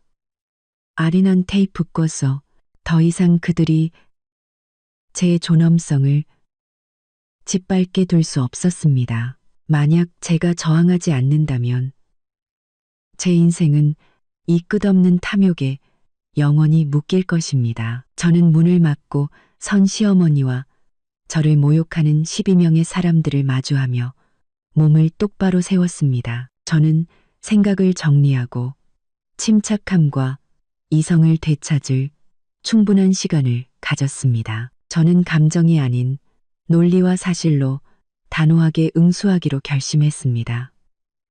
저는 시어머니의 눈을 똑바로 쳐다보았습니다. 제 목소리는 여전히 낮고 또렷했지만 이번에는 그분이 이전에 들어본 적 없는 단단함이 실려 있었습니다. 네, 어머님, 저는 누구의 체면을 깎을 생각도 없고 인색하게 굴 생각도 전혀 없습니다. 저는 음을 길게 끌며 말해 모든 사람의 절대적인 주의를 끌었습니다. 하지만 이제는 이 식사 대접의 원칙에 대해 분명히 짚고 넘어가야 할 때인 것 같습니다. 저는 다른 사람에 대한 존중이 결여된 독단적인 행동에 대해 돈을 지불하는 습관이 없습니다. 저는 한 걸음 앞으로 다가갔습니다. 저의 단호함에 그분은 살짝 주춤했습니다. 저는 저의 유일한 무기인 이성과 논리를 사용해 그들의 불합리에 맞서야 할 때가 왔음을 알았습니다. 저는 문을 가로막고 선 시어머니와 저를 훑어보는 12명의 시선과 정면으로 마주 섰습니다. 저의 차가울 정도의 침착함은 화목실에 절대적인 침묵을 가져왔습니다. 모두가 저의 마지막 대답을 기다리고 있었습니다. 방도가 대답을 기다리고 있었습니다. 저는 지금 감정적인 말이나 분노로 그들과 대화할 수 없다는 것을 알았습니다. 저는 논리를 사용해 시어머니께서 공들여 만든 이 불합리한 시나리오를 깨부숴야 했습니다. 저는 시어머니의 눈을 똑바로 쳐다보며 또렷하고 단호한 목소리로 한 문장 한 문장에 진실과 원칙을 담아 말했습니다. 네, 어머님. 저는 시작했습니다. 제가 3가지만 분명히 말씀드려서 여기 계신 모든 분들이 상황을 정확히 이해하도록 하겠습니다. 이것은 돈의 문제가 아니라 도리와 원칙의 문제입니다. 저는 손가락을 펴 보이며 첫 번째 논점을 제시했습니다. 첫째, 애초에 민준 씨는 어머님과 저 단 세 사람만 초대했습니다. 민준 씨의 보너스를 축하하기 위한 자리였죠. 민준 씨는 민호 씨나 소미 씨 혹은 다른 어떤 분도 초대한 적이 없습니다. 처음에 저희가 주문한 음식도 세 사람을 위한 예산 50만 원 한도 내였습니다. 지금 여기 계신 모든 분들의 등장은 저희 부부의 의사와는 전혀 상관없는 예상 밖의 일입니다. 저는 잠시 말을 멈추고 사람들의 반응을 살폈습니다. 시어머니가 말을 끊으려 했지만 저는 그분에게 반박할 기회를 주지 않고 재빨리 말을 이었습니다. 둘째, 저는 두 번째 논점을 제시하며 날카로운 눈빛으로 민호와 소미를 훑었습니다. 어머님께서 임의로 비싼 음식 2가지를 추가 주문하셨고 그 후에는 소미 씨네 친정 식구들까지 이곳으로 부르셨습니다. 저희 부부는 이렇게 많은 손님들이 오신다는 것에 대해 전혀 통보받지 못했습니다. 어머님께서 혼자 결정하고 혼자 계획하고 심지어 제가 전혀 모르는 상황에서 제가 대접하는 것이라고 공개적으로 선언하셨습니다. 시어머니는 더듬거리기 시작했습니다. 나는 너희들 체면 세워주려고. 저는 그분이 말을 끝내게 두지 않았습니다. 정중하지만 단호하게 그분의 말을 잘랐습니다. 저는 가장 핵심적인 세 번째 논점으로 넘어갔습니다. 도르가심청. 정중하지만 단호하게 그분의 말을 잘랐습니다. 그리고 셋째, 이 세상의 가장 기본적인 원칙은 초대한 사람이 계산한다는 것입니다. 어머님께서 임의로 손님을 더 초대하셨고 저희 부부의 초기 예산을 훨씬 뛰어넘는 수많은 비싼 음식들을 주문하셨으며 제가 대접한다고 선언하셨습니다. 하지만 실제로 전화를 하고 약속을 잡고 모든 분들이 이곳에 오도록 계획한 사람은 바로 어머님이십니다. 그렇다면 추가된 손님들에 대한 비용을 책임져야 할 사람은 바로 어머님이십니다. 저의 3가지 논점은 명확하고 논리 정연하며 설득력 있게 제시되어 방안을 완전한 침묵에 빠뜨렸습니다. 시어머니의 탐욕과 뻔뻔함은 사돈댁과 바로 그 아들 앞에서 적나라하게 드러났습니다. 남편 민준 씨는 벽에 기댄 채 얼굴이 새하얗게 질려 있었습니다. 그는 더 이상 저를 쳐다보지 못했습니다. 하지만 저는 그가 제 말을 한마디 한마디 똑똑히 들었고 제가 진실을 말하고 있다는 것을 알고 있음을 직감했습니다. 시어머니는 분노로 몸을 떨었지만 저의 그 3가지 논리적인 주장에 반박할 수 없었습니다. 그분은 더 이상 거짓말을 할 수 없었죠. 그분에게 남은 마지막 전략은 때를 쓰고 위협하는 것뿐이었습니다. 시어머니는 더 이상 변명할 말이 없자 즉시 난동을 부리기 시작했습니다. 그분은 손을 뻗어 제 핸드백을 잡으려 했습니다. 입 닥쳐. 이지혜, 어디서 시어미한테 변호사처럼 따박따박 말댔구야. 너는 며느리고 며느리는 효도하고 양보할 줄 알아야 해. 당장 돈 꺼내서 이 밥값 전부 계산해. 한 푼도 빠짐없이. 그분은 날카로운 목소리로 소리쳤습니다. 네가 지금 사돈 앞에서 나를, 우리 집안 전체를 망신시키려는 거지? 내가 널 그냥 보내줄 것 같아? 핸드백을 잡아채려는 그분의 행동은 상황을 극단으로 몰고 갔습니다. 저는 한 걸음 뒤로 물러나 그분의 손길을 피하며 핸드백을 꽉 쥐었습니다. 네, 어머님, 죄송하지만 이런 행동에는 타협할 수 없습니다. 저는 단호하게 말했습니다. 어머님은 지금 제가 초대하지도 않았고 이 비합리적인 추가 비용에 전혀 동의하지 않은 식사에 대해 강제로 돈을 내라고 하고 계십니다. 저는 이런 행동을 공갈 협박이라고 부르겠습니다. 제가 내뱉은 공갈 협박이라는 단어는 방 안의 모든 사람들을 경악하게 만들었습니다. 민호, 소미, 그리고 사돈댁까지 모두 눈이 휘둥그레졌습니다. 제가 감히 시어머니의 행동에 대해 그렇게까지 강한 단어를 사용할 줄은 몰랐던 것입니다. 민준 씨는 상황이 악화되는 것을 보고 허둥지둥 달려와 양쪽을 말리려 했습니다. 지혜야, 제발 그만해. 그런 말은 하지 마. 그는 어머니를 돌아보며 말했습니다. 어머니, 제발 소란 피우지 마세요. 알았어요. 돈이 뭐가 중요해요. 제가 다 낼게요. 제가 이 밥값 전부 계산할 테니까 제발 지혜랑 그만 싸우세요. 민준 씨는 상황을 끝내고 어머니와 아내의 분노를 잠재우려는 마지막 노력으로 자신이 돈을 내겠다고 제안했습니다. 그는 이 타협이 자신이 그토록 원하던 그 거짓된 평화를 지켜줄 것이라고 기대했습니다. 하지만 저는 더 이상 예전에 인내하는 여자가 아니었습니다. 저는 깊은 실망이 담긴 눈으로 민준 씨를 쳐다보았습니다. 민준 씨, 저는 말했습니다. 당신이 그렇게 하도록 내버려 두지 않을 거예요. 저는 시어머니를 한번 그리고 민준 씨를 똑바로 쳐다보며 말했습니다. 당신이 오늘 돈을 내는 건 어머니의 뻔뻔함을 인정하는 것이고 어머니와 동생에게 이용당하는 것을 받아들이는 거예요. 저는 당신이 아내의 모욕을 돈으로 사야 할 만큼 비겁한 남자가 되도록 내버려 두지 않을 겁니다. 게다가 저는 도전적인 목소리로 덧붙였습니다. 이 계산서는 이미 엄청난 금액이에요. 지금 당장 당신 혼자 감당할 수 있는 수준을 훨씬 넘어섰을 겁니다. 당신이 오늘 돈을 내면 내일은 어머니와 당신 동생이 또 다른 시나리오를 들고 나올 거예요. 그때도 계속 돈을 낼 수 있다고 장담할 수 있어요? 민준 씨의 타협안에 대한 저의 단호한 거절은 시어머니를 더욱 분노하게 만들었습니다. 그분은 민준 씨가 돈을 내지 않으면 자신이 감당할 수 없는 거액의 계산서를 마주해야 한다는 것을 알았습니다. 그분의 계획은 완전히 틀어진 것입니다. 너 정말 뻔뻔하구나. 너 여기서 한 발짝도 못 나가. 그분은 절망적으로 문을 막으며 소리쳤습니다. 네, 어머님, 저는 갈 겁니다. 저는 말했습니다. 그리고 저는 저희 부부가 먹은 음식값만 계산할 겁니다.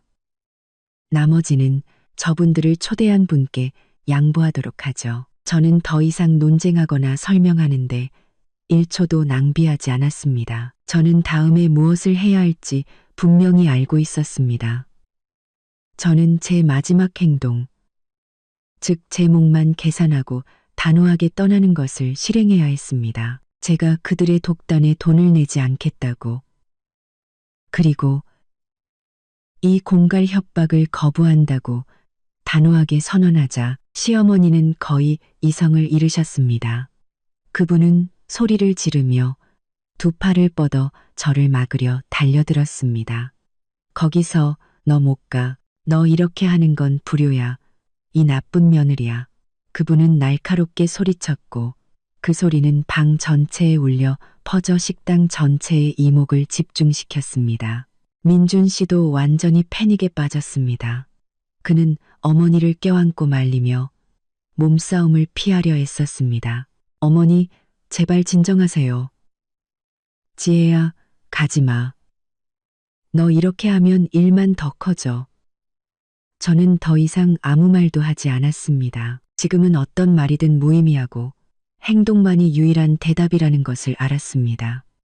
저는 민준 씨의 팔을 부드럽지만 단호하게 뿌리쳤습니다. 저는 그를 똑바로 쳐다보며 말했습니다.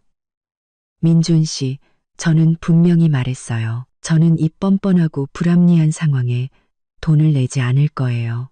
당신은 남아서 어머니 그리고 당신 동생과 해결해요.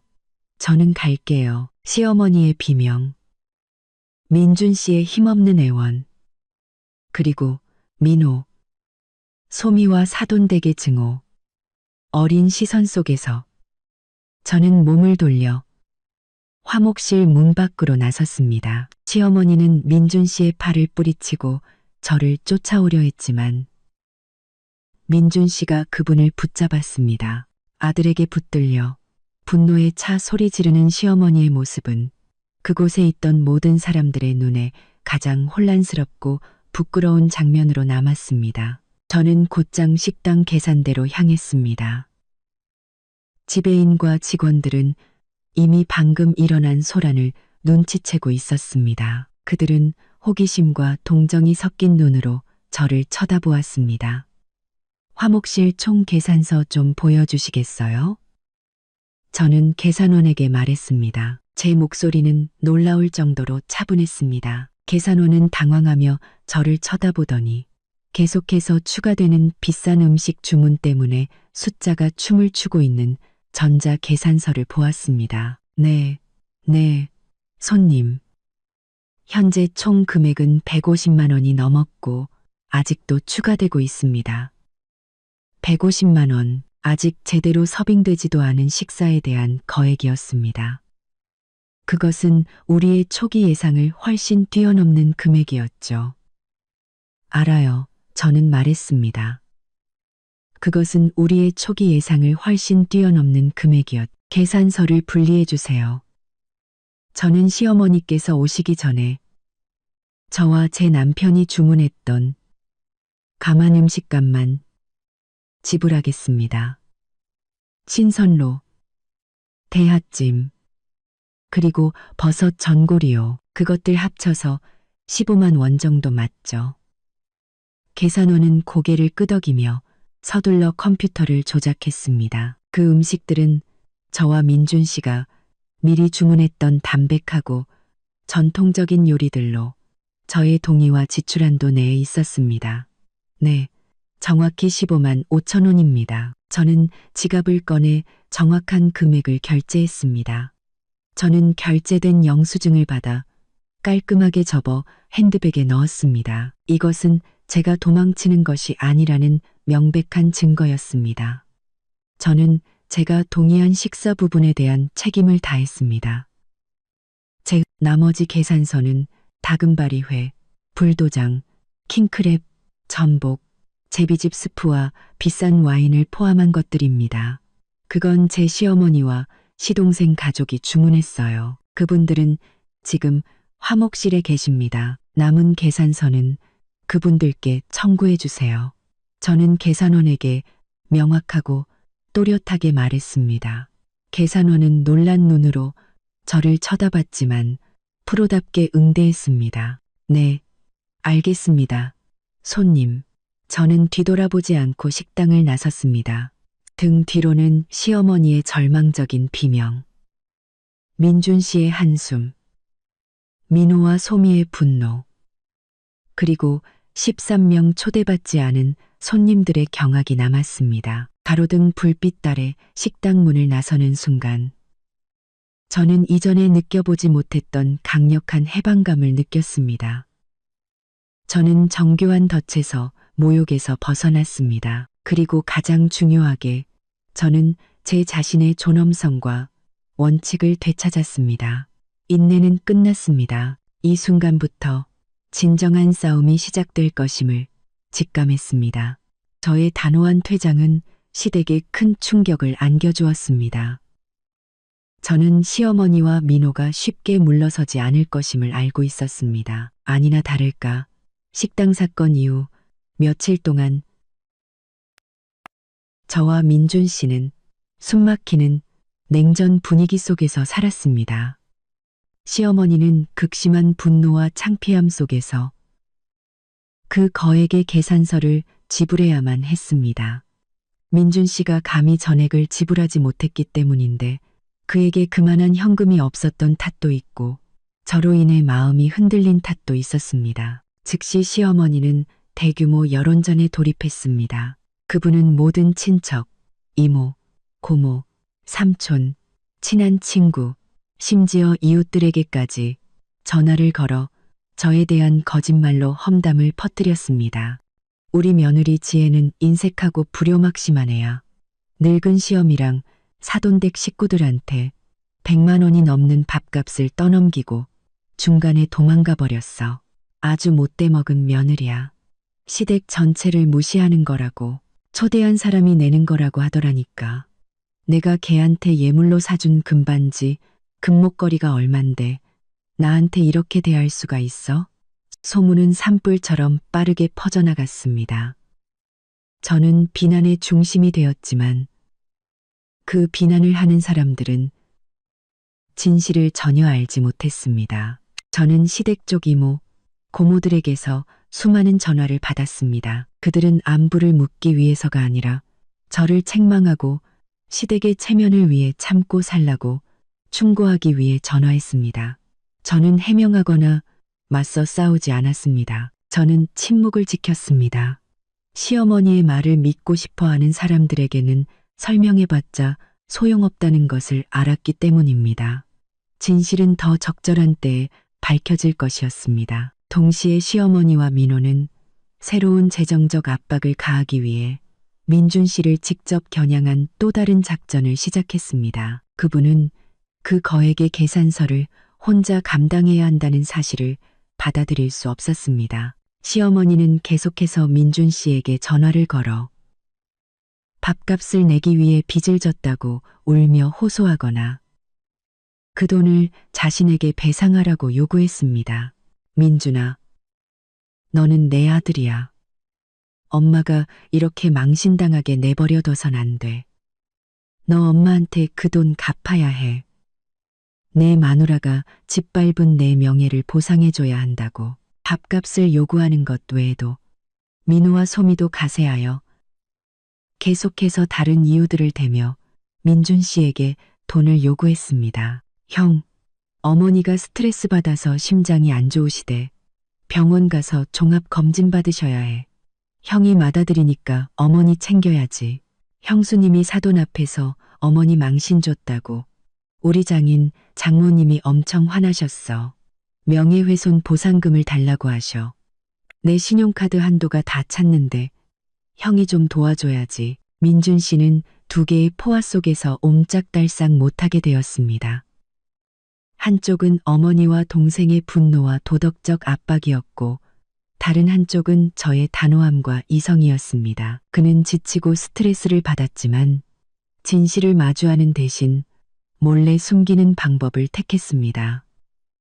저는 민준 씨의 소비 습관에 변화가 생겼음을 감지하기 시작했습니다. 그는 자주 화장실에 휴대폰을 들고 들어가 전화를 받거나 문자를 보냈습니다. 그는 짜증이 늘고 쉽게 화를 냈습니다. 저는 아무 말도 하지 않고 그저 지켜봤습니다. 저는 민준 씨가 엄청난 압박을 받고 있으며 심각한 실수를 저지르고 있다는 것을 알았습니다. 굳이 물어볼 필요도 없었습니다. 아내의 직감이 제게 말해주고 있었으니까요. 민준 씨는 몰래 어머니와 동생에게 돈을 보내고 있었습니다. 그는 저 몰래 그들과 타협하려 하고 있었습니다. 그 유일한 목적은 저의 감정과 상처는 생각하지 않은 채 오직 자신만의 거짓된 평화를 사려는 것이었습니다. 궁한정식 사건은 제 인내심을 앗아갔습니다.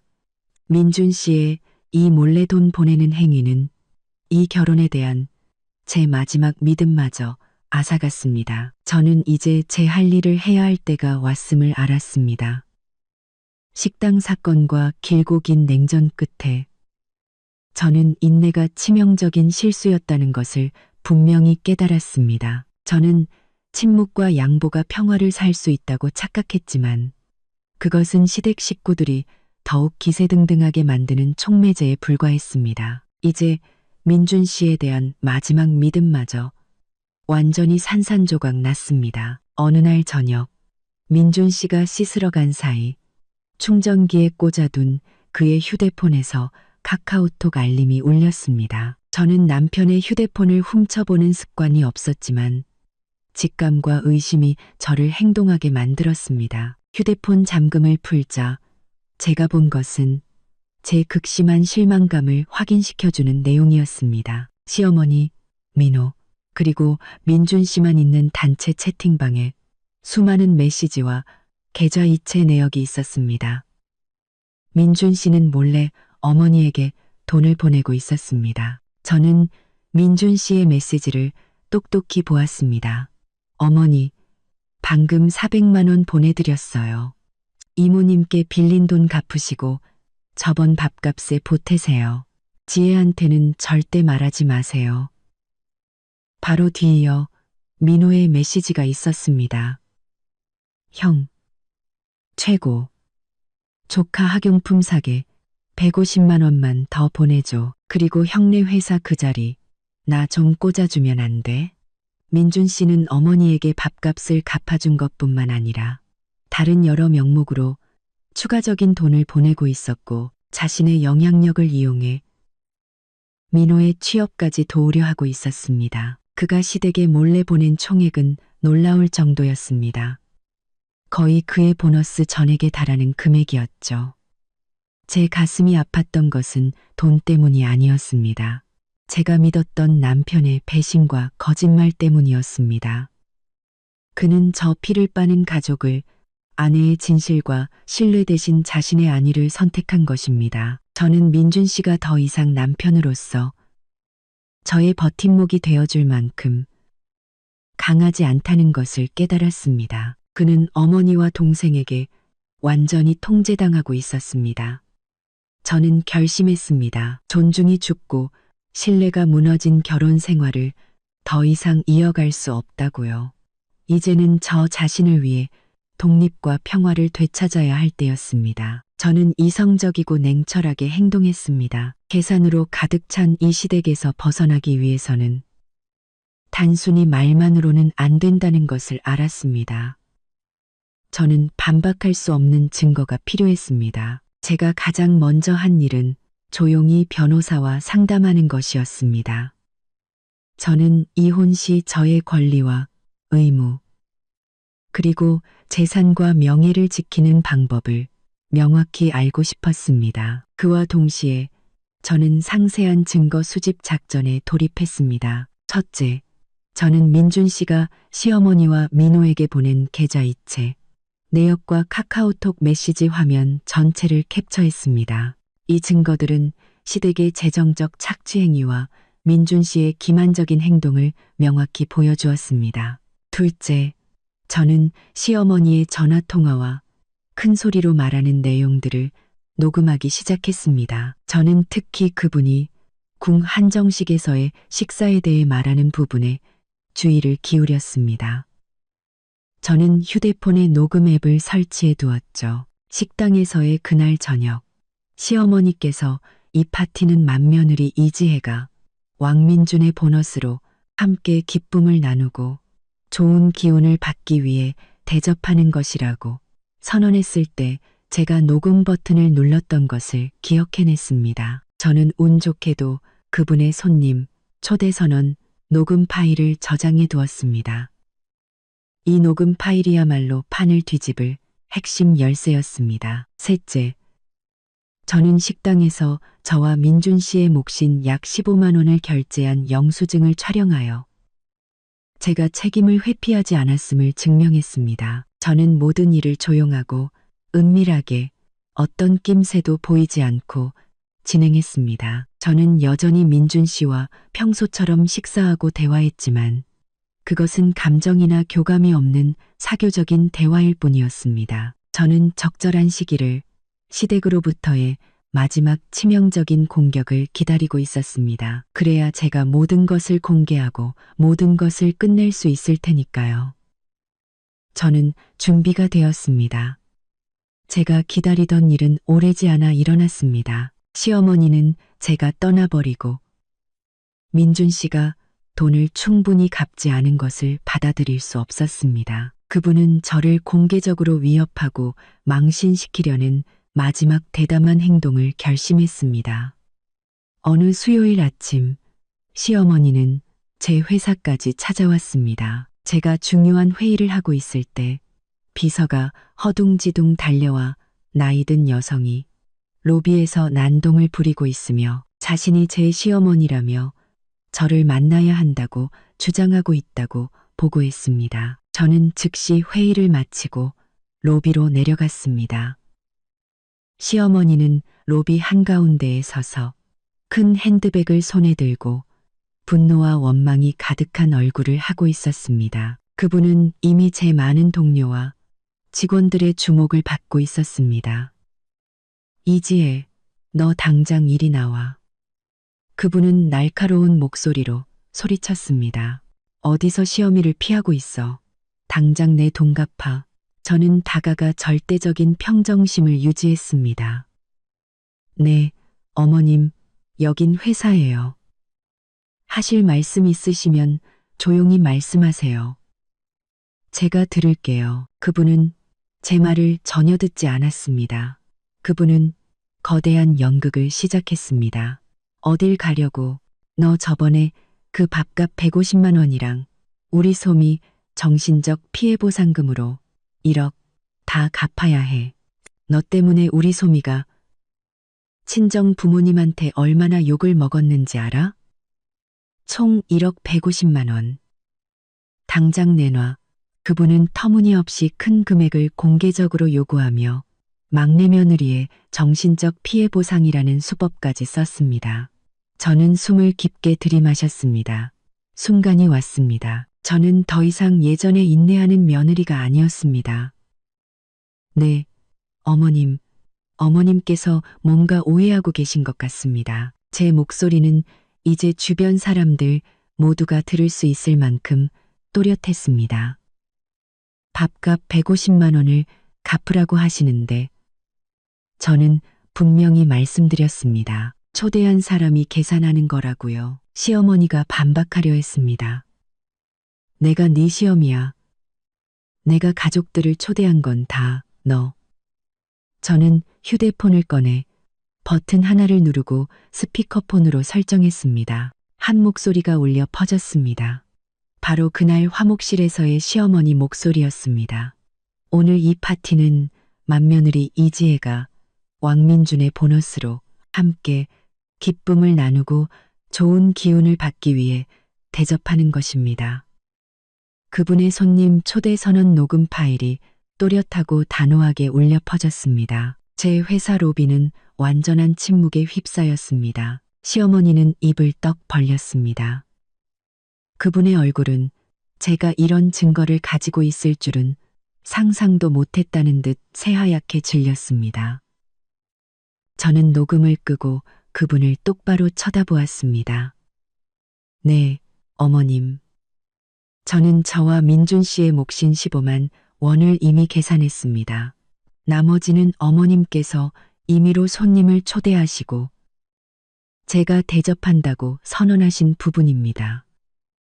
증거는 여기 있습니다. 어머님께서는 제가 대접한다고 하셨지 제가 초대한다고는 안 하셨죠. 죄송하지만 저는 이 불합리한 금액에 대해 단 한 푼도 지불하지 않을 겁니다. 그리고 소미 씨의 정신적 피해 보상금도 지불하지 않을 겁니다. 제 행동은 원칙을 지키기 위함이었으니까요. 바로 그때 민준 씨가 나타났습니다. 그는 소식을 듣고 제 회사로 달려온 것이었습니다. 어머니, 왜 여기까지 와서 난동을 부리세요? 민준 씨가 소리쳤습니다. 그는 극도로 창피해했습니다.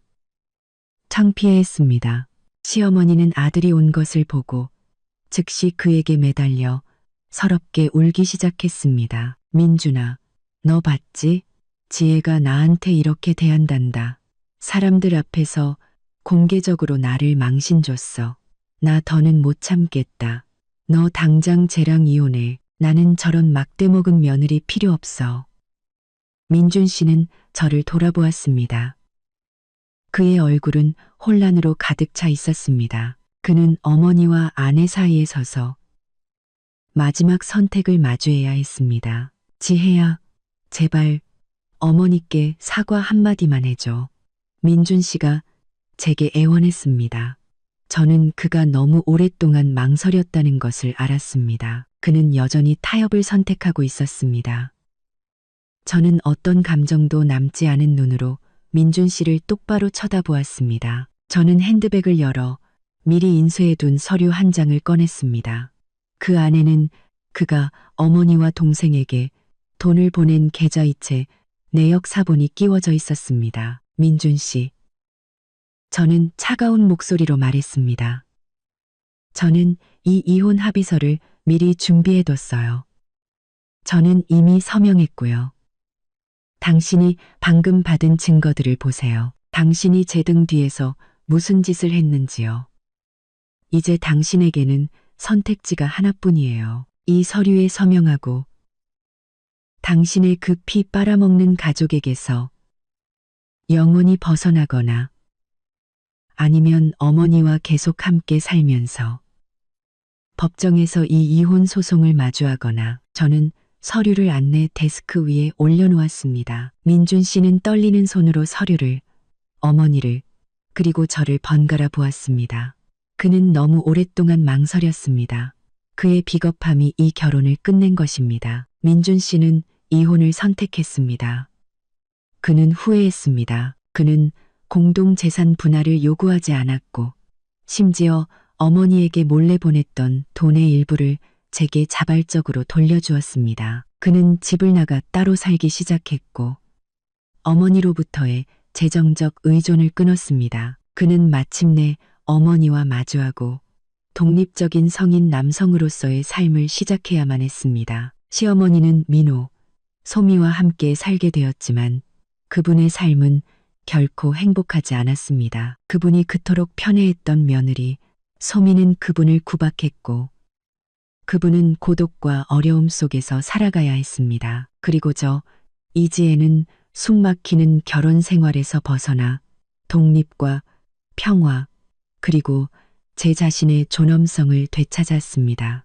저는 결혼과 인생에서 깊은 교훈을 얻었습니다. 존중과 명확한 경계를 설정하는 것이 그 어떤 맹목적인 인내보다 중요하다는 것을요. 그것을 깨닫는데 3년이 걸렸지만 저는 마침내 승리했습니다. 마지막 순간까지 이야기를 들어주신 여러분께 진심으로 감사드립니다. 다음 영상에서 다시 뵙겠습니다.